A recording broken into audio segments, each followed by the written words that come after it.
各位女士、各位先生 Ladies and gentlemen, welcome to 2022 GMA Festival. The 3-day Golden Melody Festival has 3 conferences.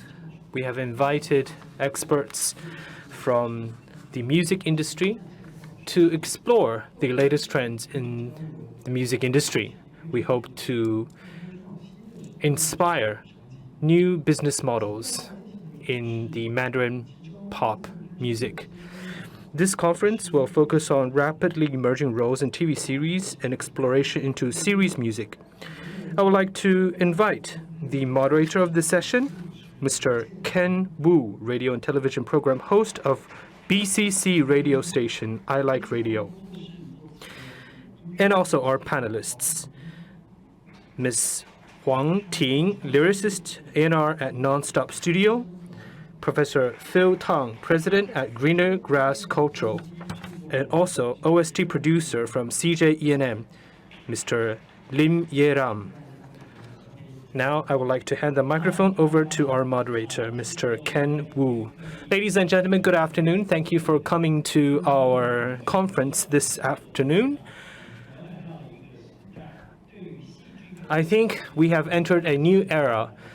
Now people are having higher expectations about music being used in drama series or TV series.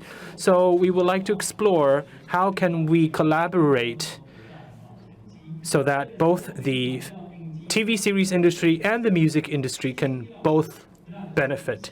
This is why we'll be talking about the rapidly emerging roles in TV series and exploration into series music. I'm very happy to see many friends here today, and I would like to welcome everybody to Kaohsiung. Let me introduce myself.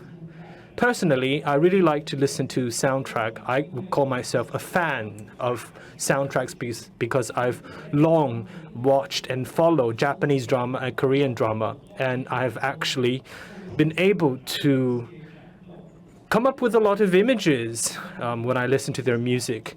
And in my programs, I often introduce the title songs and the end credits. But in Taiwanese drama, it seems that the title songs and the ending credits do not really have much relevance to the TV series itself.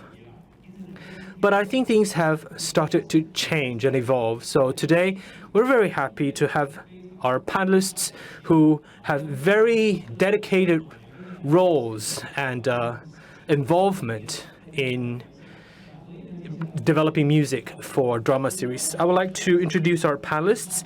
First is Mr. Phil Tang. He's the president of Greener Grass Culture. So why don't you introduce yourself a bit?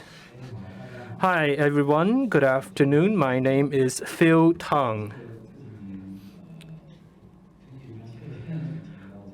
For the past few years, I have been involved in a lot of drama series, and I basically produce or one drama series every year. And when I am involved in these drama series, I actually would like to really customize these pieces of music. And I mentioned earlier that we work with a lot of label companies. We also work with independent artists. So if you've seen my works in the past, you probably know that these songs play a very important role. I know that we will be talking about all these things later, and I've been a judge at the Golden Melody Award for 7 years. I'm also a lyricist, and I hope that we would be able to help the integration or the collaboration between TV series and the music industry through our discussions this afternoon. Yes, you've been involved in this area for a long time, so we'll talk about much more earlier. Next is the lyricist, Ms. Huang Ting. She wrote lyrics in the past, but now she has started to get involved in working with the music industry as well. She's an NR at the Nonstop Studio. So why don't you introduce yourself? Hi, my name is Tang. I'm a lyricist, and in the pop music industry, I've been involved for more than 20 years. So in the past, I've focused solely on music. However, in recent years, there was an opportunity for me to integrate my music career with the drama or the TV industry.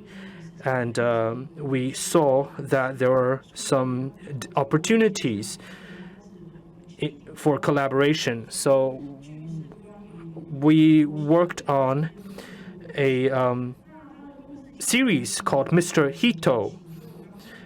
It's a behind-the-scenes work in the pop music business. Basically, that's my story because actually when I just got into the music industry, my boss was Jonathan Lee, and he was at the top of his career. I was only in my early 20s. I entered the music industry and started to witness the many peculiarities of the music industry, and I kind of developed an anxiety symptoms. So that's why we actually produced this series.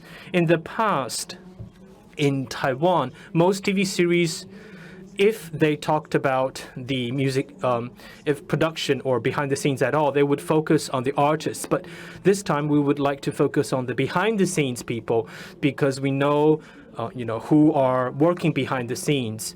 And I remember when I worked with Mr. Jonathan Lee, he said that what touched him most was when Zheng Yi, a very well-known singer in earlier days, he saw her on stage, but Jonathan Lee was off stage, and he saw that it is because of his efforts that the spotlight can be shown on the star on the stage, and he felt that his work paid off. And we would like to capture this moment and try to present that with this TV series. I think it's very interesting that the TV series industry can work with the music industry. All the shots have been taken, but now we're in the post-production stage. So what we want to do is that we want to use songs from various labels. We want to break down these silos. We want to really make sure that we can work closer together. I'm going to introduce this TV series to you now. The show is called The Producer. And as I mentioned earlier, I was a rookie in the industry, and my boss was Mr. Jonathan Lee. So we basically used the same model. A rookie, entered this industry, and what would be the story like? How would the story develop? And we're very happy to invite JM Joe 9M88 to play the role of the protagonist. She is a newcomer, and also a singer, but she has been quite successful. And she is working with Mr. Yang Youning, which recently starred in Light of the Night. So a singer working with an actor in this TV series. So let's take a brief look at a video clip.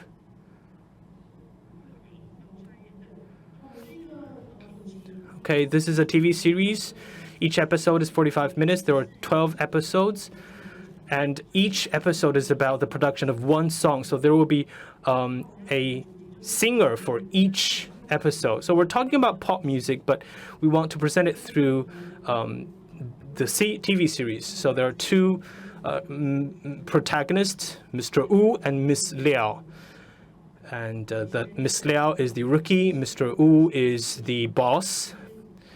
It's like The Apprentice in a way, because sometimes I would find my boss doing something that I cannot fully agree with, But of course, throughout the process, I learned much more about the reason that my boss would do certain things in a certain way. So this is like the evolution of a rookie in the industry. And because we focus on one song in each episode, so there are actually 12 new songs, and each song or each episode focus on the production of a song. So you would see the behind the scenes of how a song is composed and then produced and marketed. We invited Mr. Ma Nianxian to play the role of a recording artist, and he's actually a very outstanding recording artist, so he knows a lot about this. And each episode invites a certain singer. We have many actors here, including Chen Haosen, Feng Xiaoyue, Zheng Peici, Xiao Huangqi, Xu Zhian, Lu Mei, Zhou Huajian, Zheng Shaozong. Zheng Shaozong plays a very important role. I cannot reveal that yet, but he's playing a very iconic artist. So I'm going to show you a video clip. 喂喂，嘿，新鲜的助理啊，你应征的？大家好，我们是纸飞机乐团。陈主哥，老大，我觉得流行音乐很老套，我们想要改变大家对华语市场的看法。你们的音乐没有流行起来之前，不要批评流行音乐。他就是为了风格而风格，自己唱什么自己都不知道。 你在唱的时候，那些感觉都是假的吗？什么感觉都跑掉了，没有了，唱什么？现在流行音乐讲求就是要快。老死我不如回家听风机。你是不是觉得潮流就是把音乐做成罐头喂给歌迷？要不然我们来做个比赛嘛？赢的就可以当制作人啊！为什么一直针对我啊？你怎么看现在的流行音乐啊？ 我们都不过是宇宙里微不足道的分子，却还不愿承认。坚持用力活一辈子，我们怀抱经典就是，不管你在任何时候听，都是一种流行。用心做的东西啊，价值就是在那里。果然好的东西是要等，把它写出来。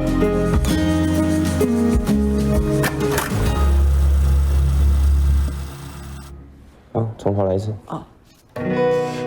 房间是个定格，让一切依旧着。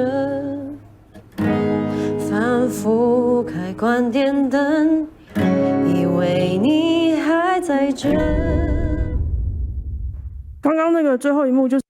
This last scene was a very moving scene because it was when Mr. Jonathan Lee taught me how to write lyrics, and he basically led me into this industry. And you can probably see that the Mandopop landscape has changed a lot since 2000. So we want to show this through the producer. Well, thank you, Ms. Wang Ting.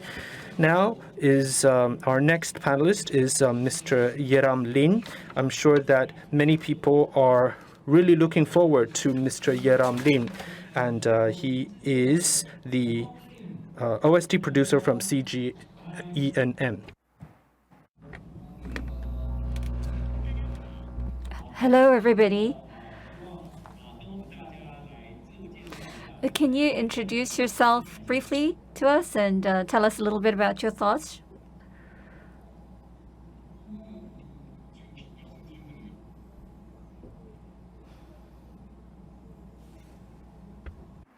네, 안녕하세요. 저는 한국의 CJENM이라는 회사에서 OST 프로듀서로서 Hello, I am an OST producer for CJENM in Korea. Today, I'm delighted to have the opportunity to be with so many outstanding talents.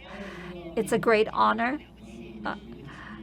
I'm actually very, very ordinary. I'm an OST producer. I want to start by introducing my company. I'm sure many of you have already heard about the company that I represent. It is a very well-known entertainment company in Korea.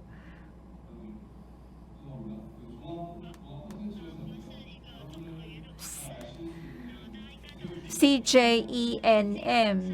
We are a very comprehensive content company. Many of you must have heard of the film Parasite. And in addition, we don't just produce movies, we also produce musicals such as Moulin Rouge, as well as variety shows. I'm sure many of the shows you see on the screen you are very familiar with. In terms of drama, Crash Landing on You, It's Okay Not to Be Okay are all resounding successes that I'm sure many of you have heard about. I have produced OST for dramas such as My Mr., Crash Landing on You, Yumi's Cell, Vincenzo, The Uncanny Counter. Recently in Korea, we have a new virtual idol. Her name is Yuwa. She is a fairly new artist, and she has debuted her first digital single. I am her producer as well. And you can see her music video in many streaming platforms.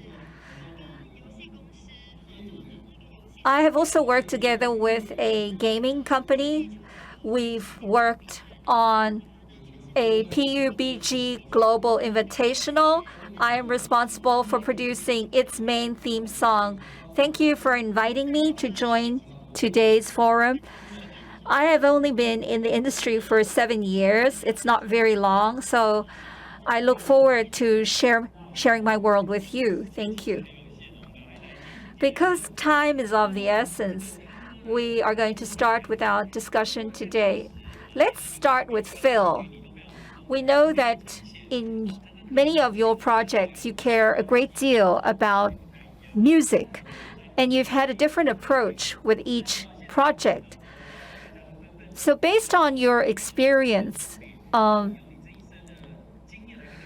you tell us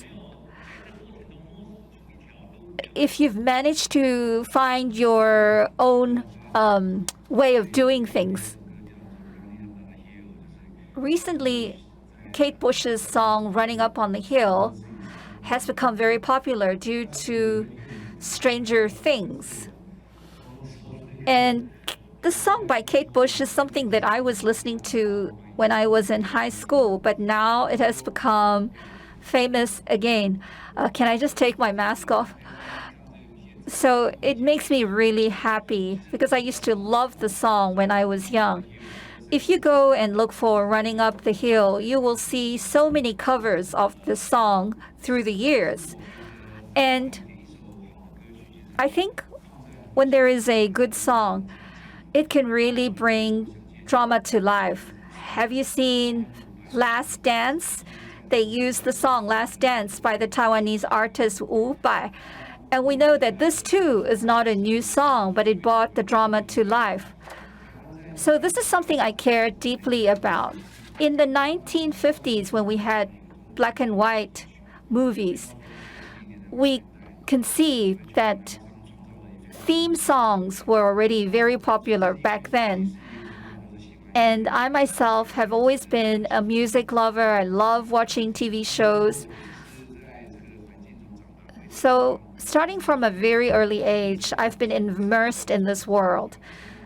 So as a producer, I really care about music. With every project, I try and listen to many music compilations, and I care a lot about the theme song. When I was working for Daai, the TV station, I also issued quite a few CDs that were compilations of soundtracks. And I myself, I'm also a lyricist and a composer myself. So I have to say, I choose my own music for all the shows that I produce. So many of the Hakka bands that you see today that are well known, like Huang Yanyu, Tong Zixuan, these Hakka artists, Chen Gui, I remember his first single, I was involved in bringing it to light as well. Very often after you watch a show, you may not remember it for very long. But when it comes to a song, even because it's only 3 minutes, so you may re-listen to the song over and over again when you have time. This is not just in Taiwan, it's true all over the world. I visited Southeast Asia and Korea, and I really like to ask them a question. Do you know any songs from Taiwan?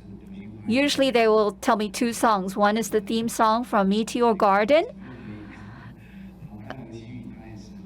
Or I could say 2 songs from Meteor Garden are very well known. And the other one they know is Judge Bao, the theme song for Judge Bao. So this is a great reminder to me as a producer that at the core of a drama, we also need to think about the music. So in drama productions, we really have to find the right song and the right soundtrack. Starting from Wake Up to the drama series, I wanted to incorporate hip-hop. And I found Da Zhu, a very famous hip-hop artist from Taiwan, and he was very shocked. Why was I approaching him? And actually, one of the stories was named after a hip-hop artist. So I tried to introduce hip-hop music into drama. What's very interesting is we all like the song from No Party for Cao Dong. I can't remember the name now, but it's the most famous song they have. And we also used it as in the opening scene of Wake Up 2. This was a very novel approach at the time because we were looking at indie bands rather than mainstream pop artists. I had experience at the Golden Melody Awards, so I was exposed to a diverse range of artists in Taiwan and musicians. So I wanted to find the right match. Artists that would really, really complement my drama series. In the past, it was said already that for a drama series, we usually sign a contract probably with one record label, and you can only work with them. But for me, what's more important is that the music has to fit and be complementary to my drama series. And I remember Harlem Yu had a song that was not very popular at the time. It was more retro, but I felt that it was the right song for the drama series. And it actually revived the song, and the song then became a popular single. So there are lots of stories of this kind that I can share with you. Last year, I have to talk about Gold Leaf, the very popular Hakka TV series. It's really worth sharing because when we wanted to produce this story based in 1949 about tea from Taiwan, I went all the way back to songs that were on the billboard in Taiwan in 1949. So I had to listen to so many songs from 1940s up to 1950s. I was looking for music that I could play for the Gold Leaf. And at the time, swing, this genre was very popular. And there was a song called You're Breaking My Heart that was well known. It was an Italian song that was adapted into an American song. So as soon as I heard the song, as well as the meaning of the lyrics, I felt it coincided with the Gold Leaf. And when we are trying to bring a retro flavor, we have to think about the singer as well. So Joanna Wong, I think she was the first artist who came to my mind. After she heard the song, she was also mesmerized by it and she was willing to sing. But she didn't know how we were going to find the musicians to accompany the song. And she actually then flew to the United States to find musicians that could work with her on this song. And she actually worked with an orchestra, a symphony orchestra, philharmonic orchestra on this song. So for the Gold Leaf, we actually had to record the song in Budapest, and we had a lot of footage, scenes we shot behind the scenes in producing the song. And I remember at the time, because of the pandemic, it was very, very difficult. There were many challenges, but it was so amazing, the final product. Please go and look it up. You're Breaking My Heart. As soon as you listen to the song, it transports you back to the 1940s. The quality of the recording is also outstanding. So I really felt that I got what I wanted, and it actually shaped the Gold Leaf in a sense. So we were lucky to find the song first. And when we were writing the screenplay, we actually edited parts of the song and played it with the scene so that people who would have a sense of how the drama should be. And you will see that You're Breaking My Heart occurs twice in the TV series. One, when the protagonist is eating mung bean soup, and the other is when the protagonist develops feelings of love towards the male lead. So I mentioned that there's many, many different types of music in this series. My producer for the Gold Leaf, he told me that he likes to work at 7 o'clock in the morning. And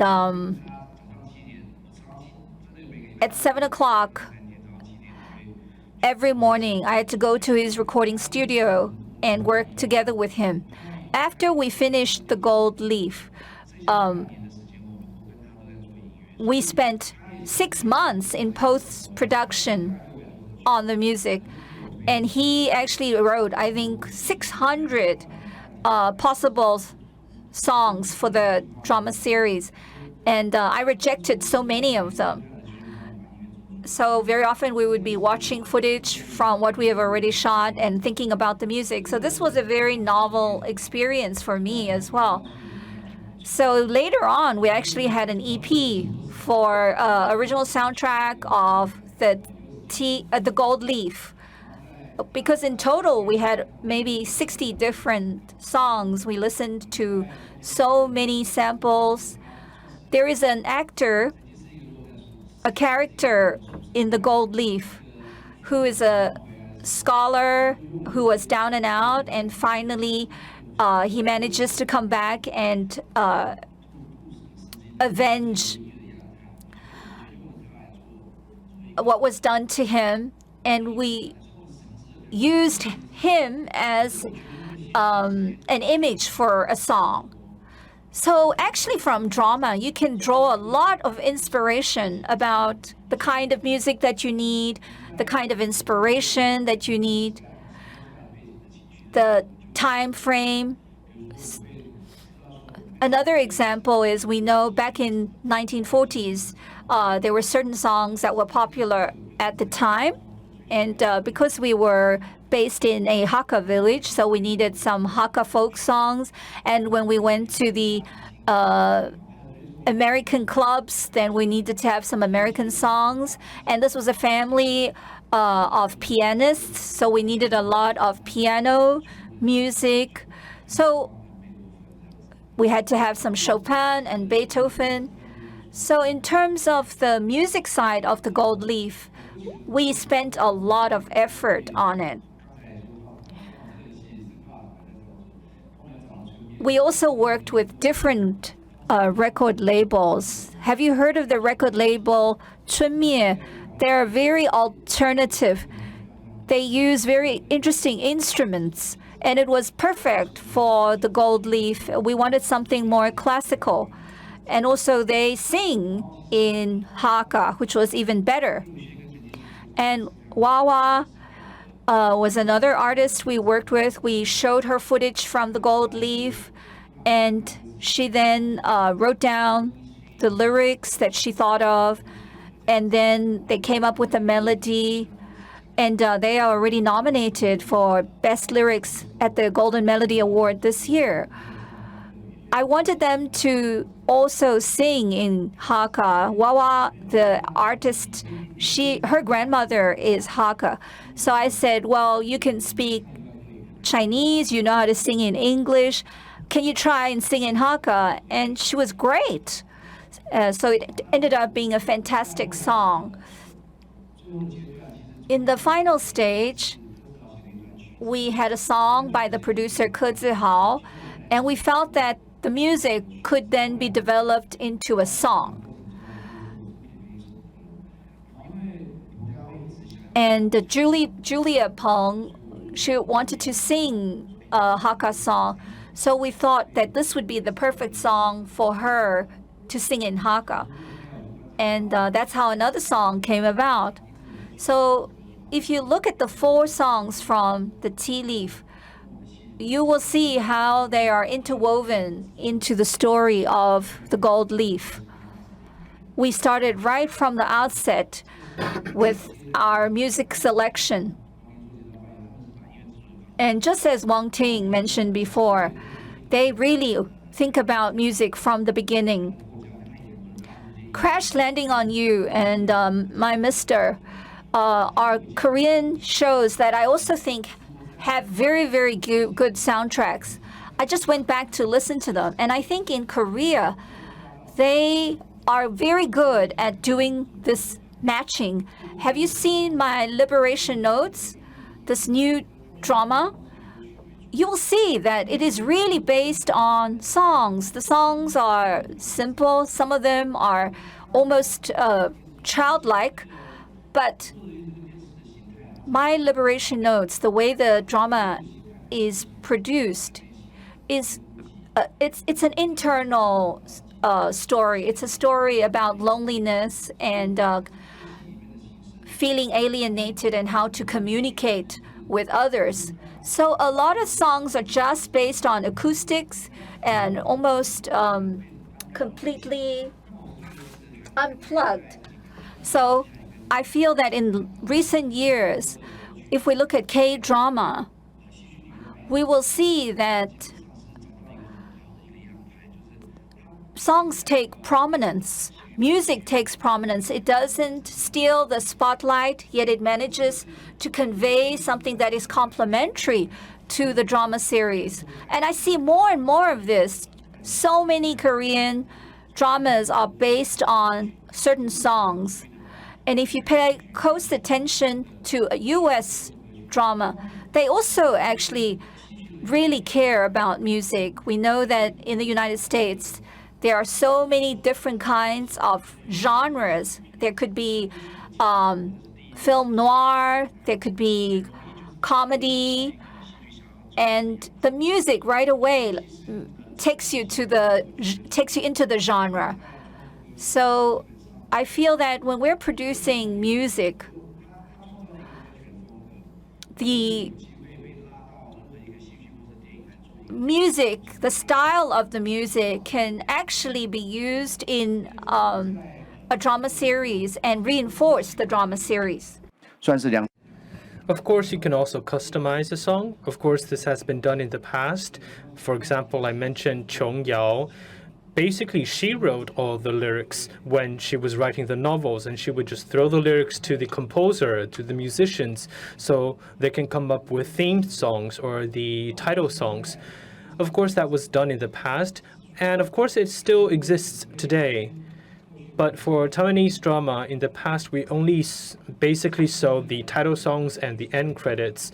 So I will sell the title songs or the end credits to the production team. And sometimes these songs change every week. So it's as if they're trying to promote and market this song. But I think nowadays, as people have higher expectations about the quality, then I think this will not disappear. Well, thank you, Mr. Tang. We just heard earlier about the fact that the music director or the music supervisor starts to participate in this process.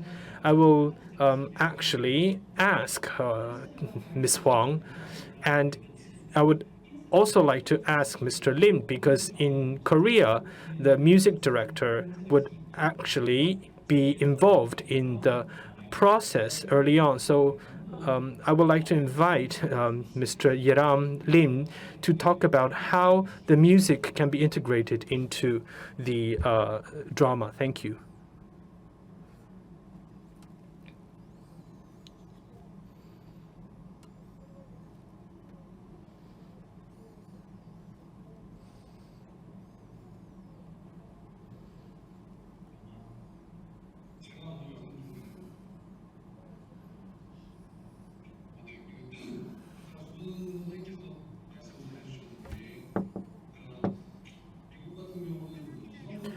So I just heard about the stories from the two panelists in the United States.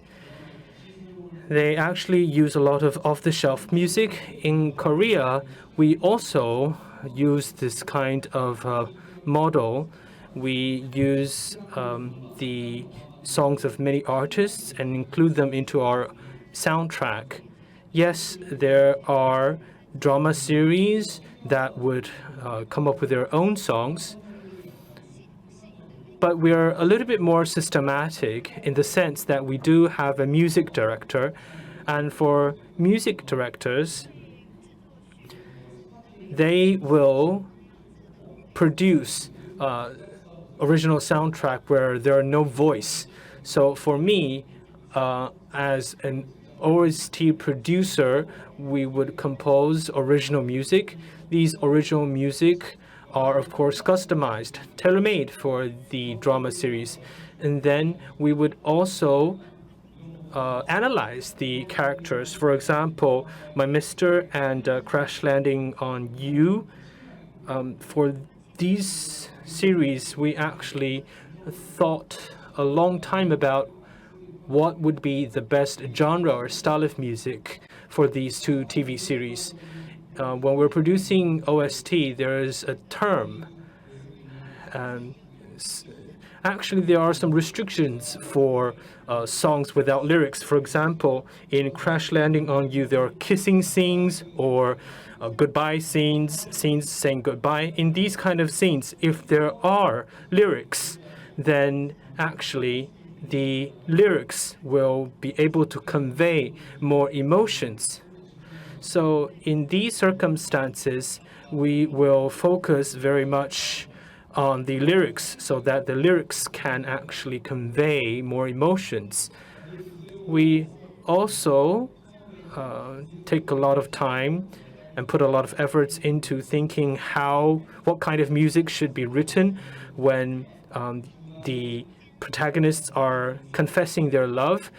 What would be the development of this emotion, and what would be the best timing so that the music can match with a scene where there are no dialogues. So there are these different scenes, and we have to really think about what would be the best song for these scenes, what kind of sound we want to use, what would be the timbre when we're producing TV series.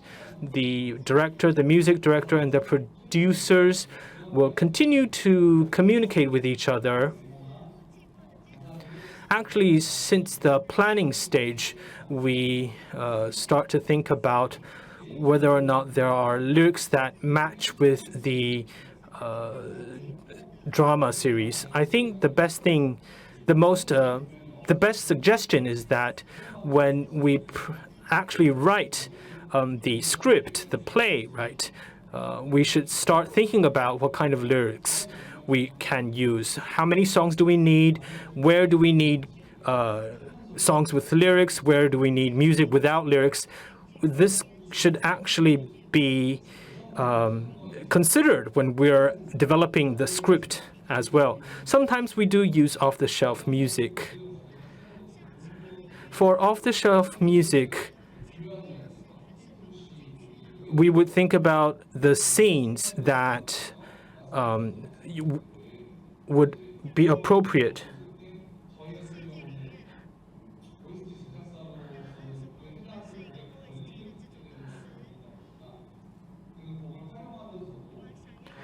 For a drama called Wanting to See You, we thought about a song that we tried to find a song that would match a particular scene.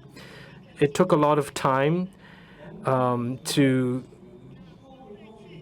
remake a new version. So there are scenes where we would recollect a particular scene, and so that's when we would use the original version. In scenes where there are a lot of emotions, we would remake the song or rearrange the song. So this remake actually conveys a very different feeling compared to the original version, and I think it actually elevates the that particular scene. And because we also own the copyright, so this would be very helpful when we want to sell the song. So we, in addition to using off-the-shelf music, we also remake the music.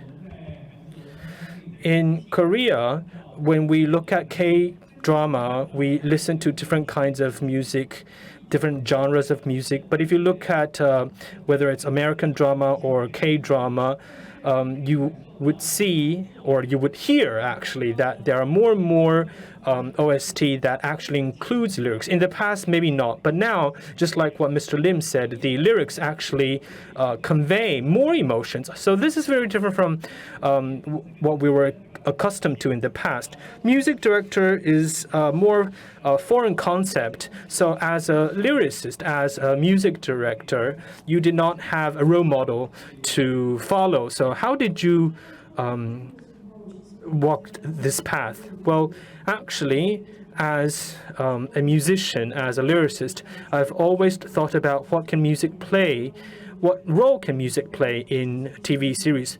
For example, my Hospital Diaries, that is a drama where all the protagonists are band members. And basically, that is less related to the plot.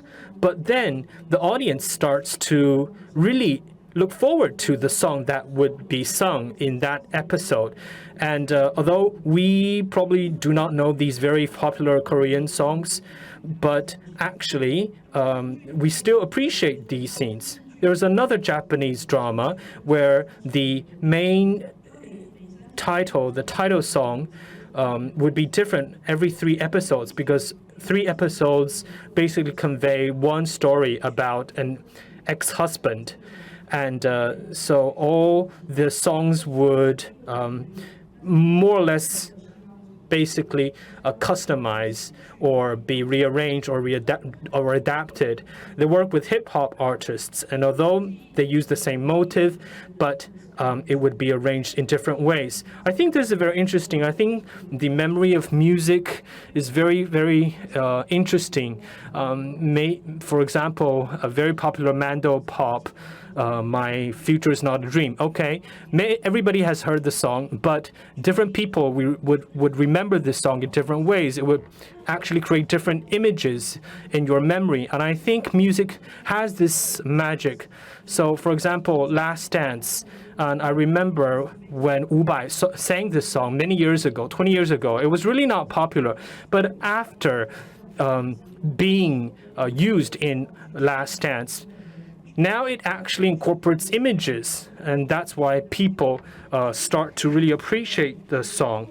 The same with Stranger Things. So I think as a music director, we want to think about the time and space.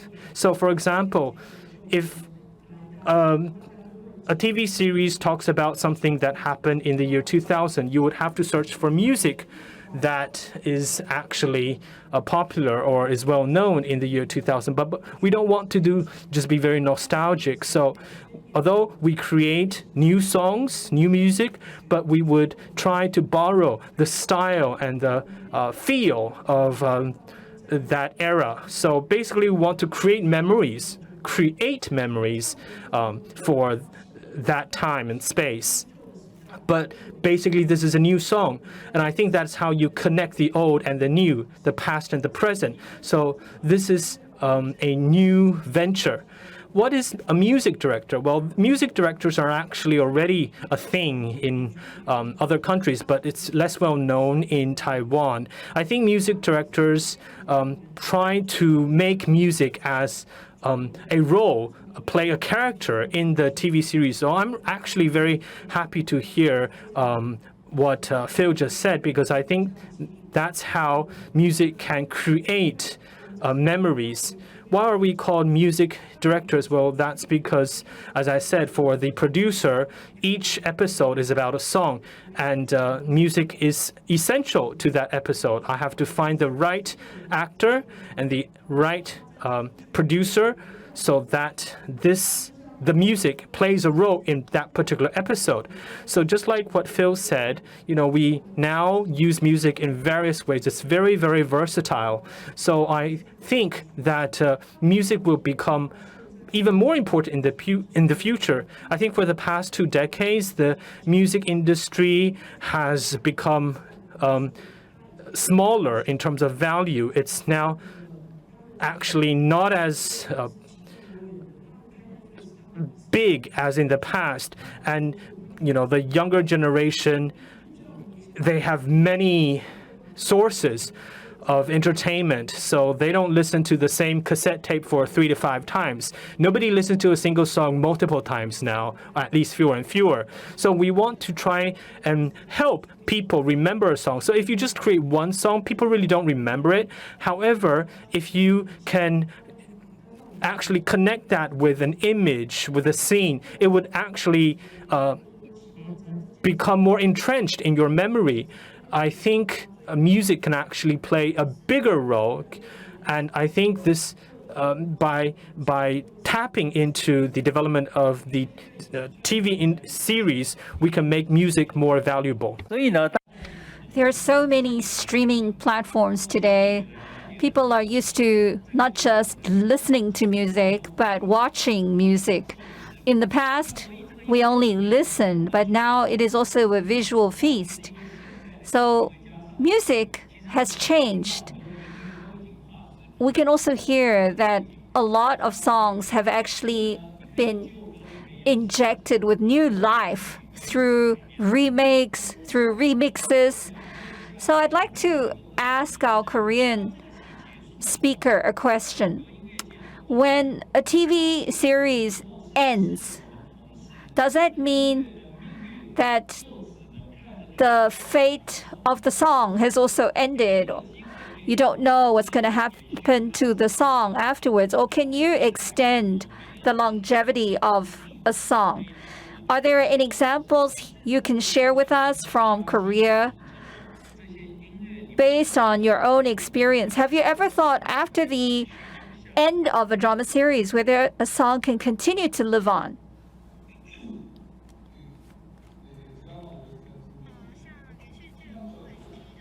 I think if it's OST for drama series, we know that it is usually very much its fate is tied to the drama series. If the drama series is not well received, then I think the OST will also not be well known. However, if the drama series is very well received, the OST will become famous. For example, Crash Landing on You. It is very popular also in Japan. Both the series and the song. There are even orchestras that want to play the theme song from Crash Landing on You that have approached us. So it really depends on the quality and the reception of the drama series. If the drama series does well, the song is more likely to be remembered. Usually, we know 2 months after a song debuts on a drama series, that's about people's attention span. However, on Netflix, the situation has changed because people can watch a show over and over again, and that has extended the longevity of the song. Last Dance is also a show that's very popular in Korea.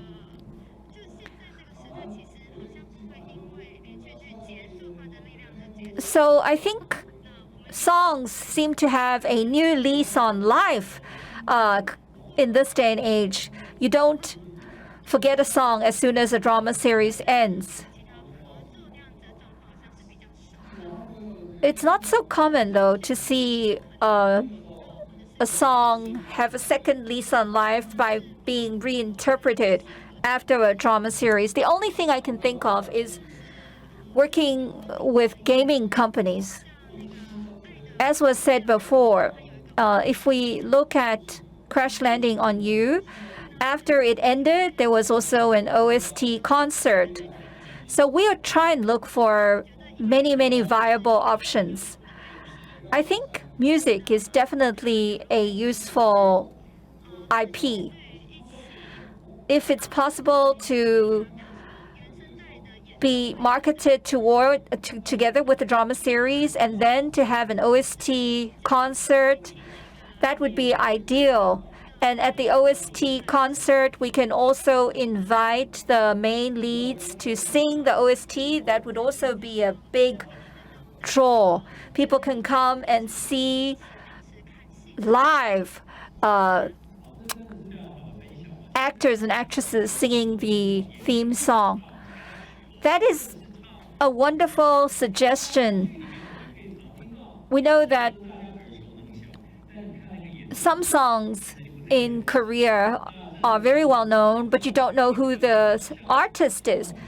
That's quite unusual because in Taiwan, usually the artists are very well known who get to sing OSTs. Phil, I have a question for you. When a drama series ends, do you think a song can still continue to generate profit? I think there is one very stellar example.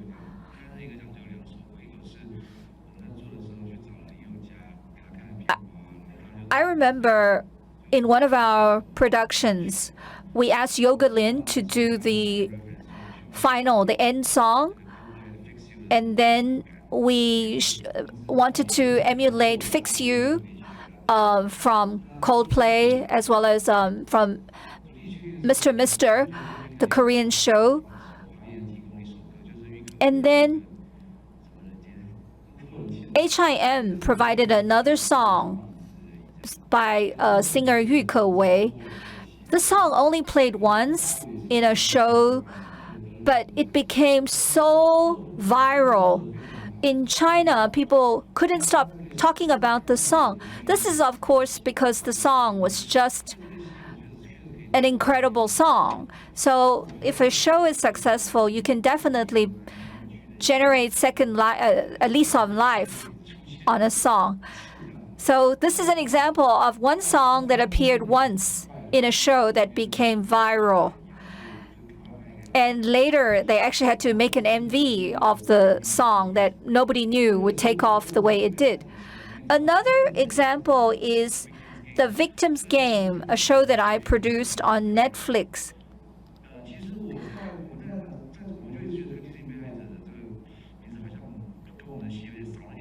Originally, we felt The Victim's Game was not strong enough as a title.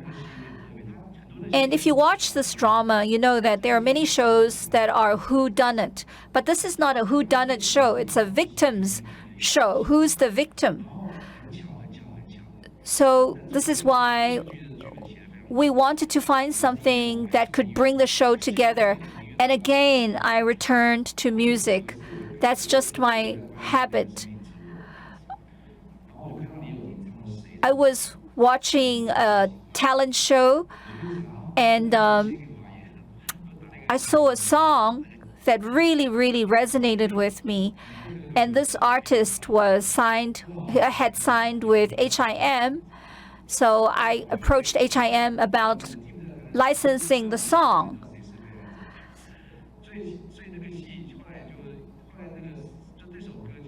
So the song was called Who, and I think it really matched the victim's game idea. So this was something that really excited me. And we also got a very good singer to do a cover of that song. So the song Who became so popular that after our show ended, many people did covers and there was a remake of the song. So this is a kind of interplay that I really like. I feel that we are an ecosystem, the content industry, be it drama or music. So if there is this kind of integration, it makes me very happy. So today you're able to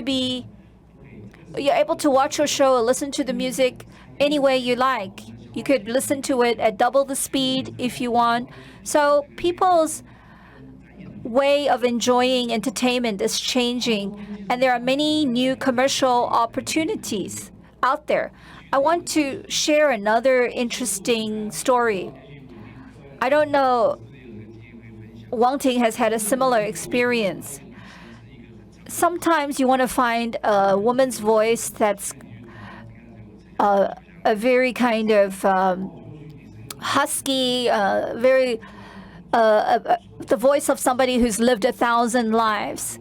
And the only person I can think of is Chen Xiaoxia, the artist. So we wanted to approach her, and we first listened to some of her songs. And as soon as I saw the name of the song, I was in shock, because the song was called I'm Still Alive, which really, really coincided with the theme of the show, Victim's Game.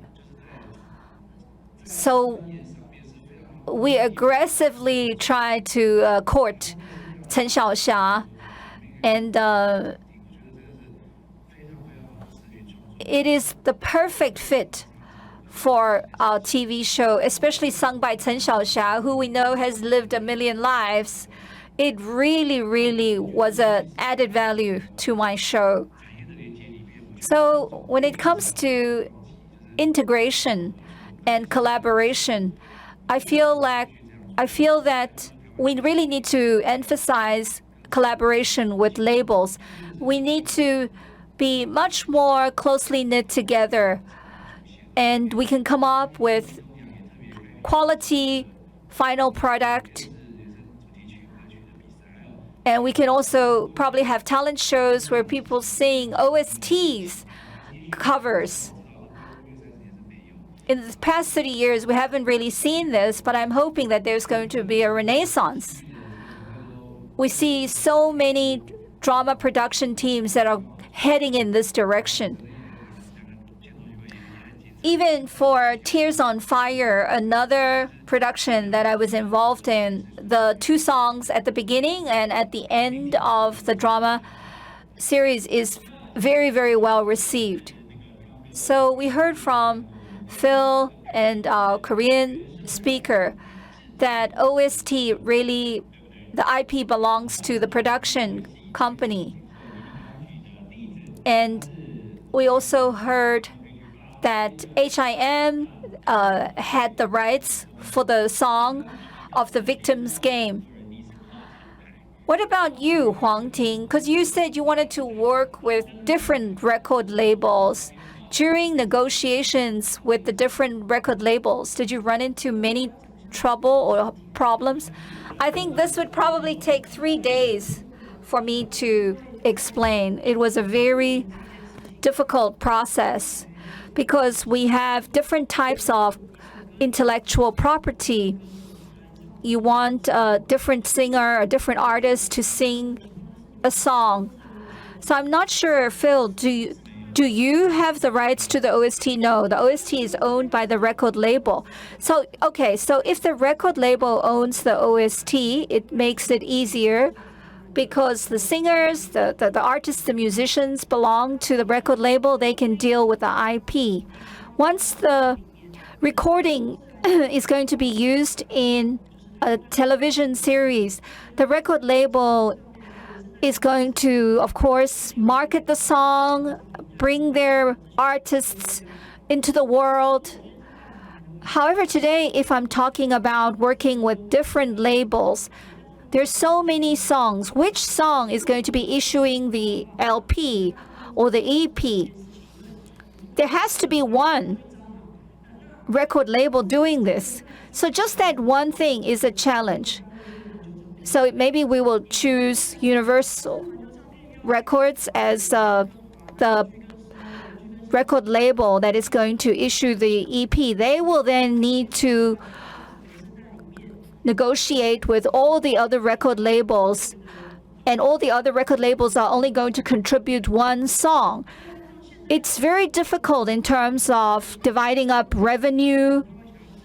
Very often, artists also want to own their own recording rights. For example, HIM is a company that really, really insists on having their own recording rights. This makes it very tricky. It makes collaborating across labels very complicated. So this is why I wanted to ask our Korean speaker, how did they achieve this? I realized now that they have an OST label or an OST company. So maybe in Taiwan, we can have a business model where it's easier for us to collaborate across labels. So yeah, this might be a direction that we can look forward to. Phil wants to add something.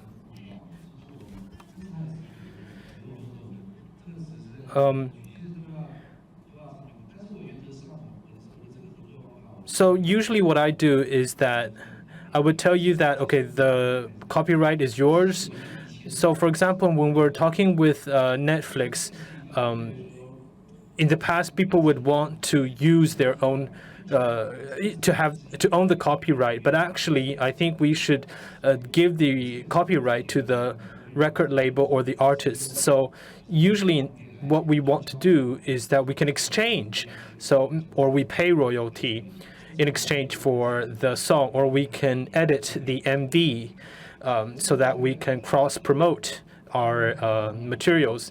And Netflix welcomed this proposal, and they don't really care about whether or not the return is what they want. So when there's only one distributor, I think there's I remember that there is a way where they split profits.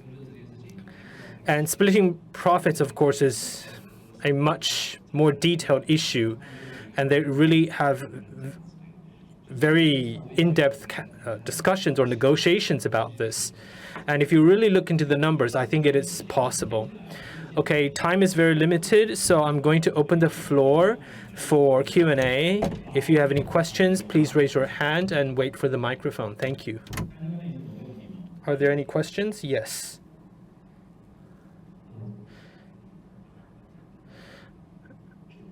Hi.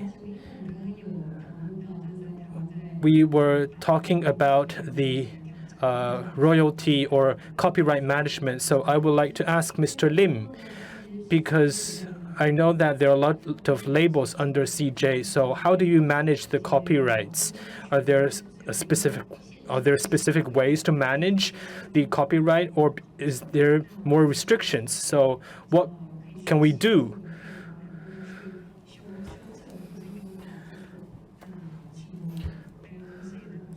And I have my colleague from the Taipei Pop Music Center to add. Yeah, basically the same thing, because in Taiwan, when there's a cross record label issue, there's a lot of manual work that needs to be done. So that's why, it takes, for example, 3 days to negotiate. So what's the situation in Korea?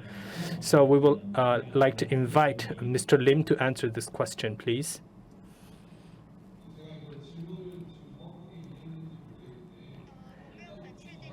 I'm not very sure about your question. So what you're talking about is copyright, right? So I think the concept of copyright is very, very complex, and it differs from country to country. So I don't know whether I can explain this correctly. But let me talk about something that I remember. For production companies, what are the rights of the production companies? The rights of the OST lays in the hands of the production company.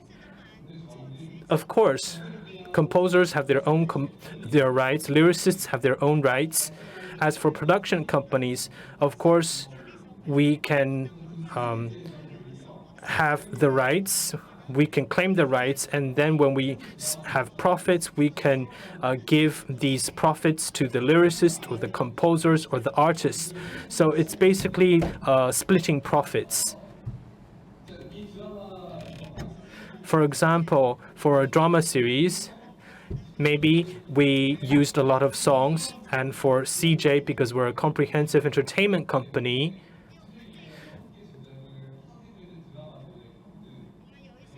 within our company, some of these drama series are co-produced with other business units within the company. And of course, the issue of copyright is much simpler.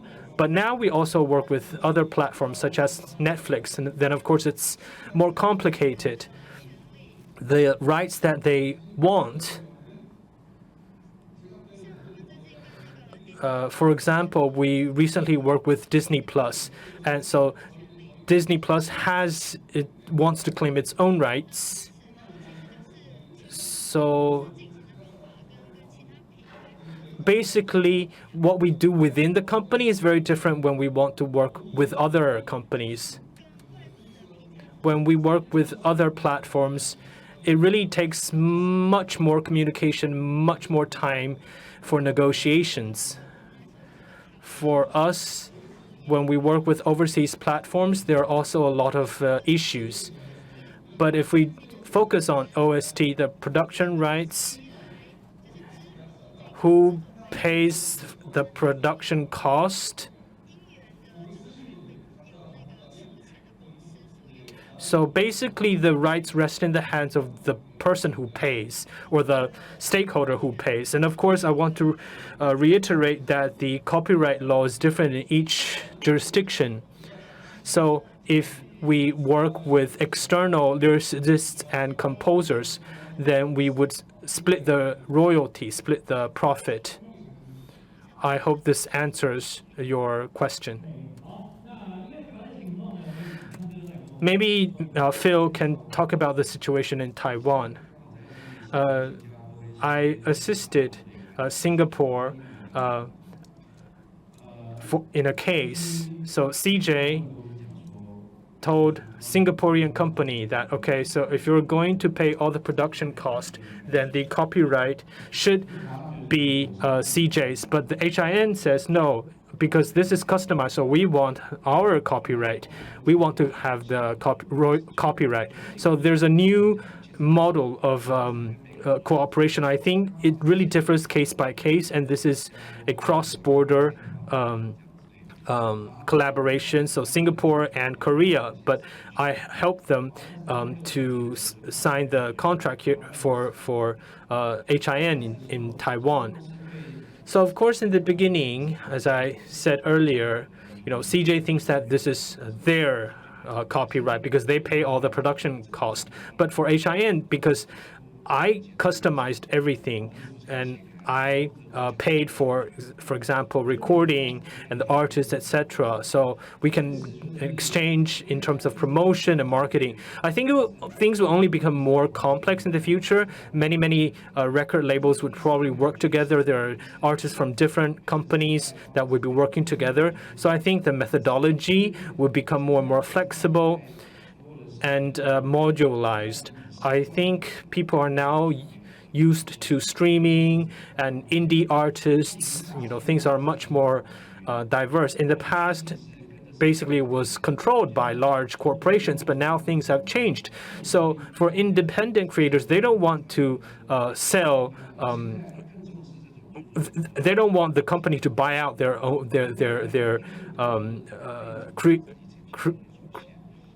work. So I think through a lot of dialogues and negotiation, we will probably work out a better solution. Okay, I think we're coming to the end of the session. I hope that in the future we can create a win-win situation for both TV series and also the music industry. I would like to thank the panelists for your participation. I would like to congratulate the GMA Festival, a great success. Thank you very much.